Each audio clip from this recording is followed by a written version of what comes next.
পঞ্চগড়ে ভুট্টা খেতে কাজ করার সময় বিদ্যুৎ স্পর্শে কলেজ ছাত্রসহ ৩ জনের মৃত্যু হয়েছে। সকালে সদর উপজেলার ফকিরের হাট এলাকায় এ ঘটনা ঘটে। এই ঈদে জামা জুতো অ্যাক্সেসরিজের ডিসকাউন্ট। সকালে ফকিরহাট এলাকায় ভুট্টা খেতে কাজ করতে যান ১৪ জনের একটি দল।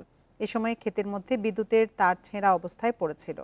এক পর্যায়ে বিদ্যুৎ সরবরাহ চালু হলে কয়েকজন বিদ্যুৎ স্পর্শে আহত হন। এতে ঘটনাস্থলেই মারা যান কলেজ ছাত্র জামিউল। আহত অবস্থায় ৩ জনকে হাসপাতালে নেয়ার পথে মারা যান রাব্বানী ও শাহিন।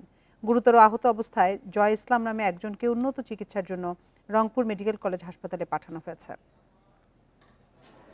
ওরা মাঠের বাইরে ছিল, আর যেখানে কাজ করতে গেছে ওরা আগে ৩ জন গেছে, ৩ জন অবস্থায় ওখানে পড়ে গেছে, পড়ে যায় ওখানে 10টার দিকে আমাদের সদর হাসপাতালের জরুরি বিভাগে বিদ্যুৎ স্পৃষ্ট হয়ে 3 জনকে নিয়ে আসি। এর মধ্যে আমাদের জরুরি বিভাগের মেডিকেল অফিসার 2 জনকে মৃত অবস্থায় পায়, আর একজনের অবস্থা খারাপ, তাকে ভর্তি করানো হয়।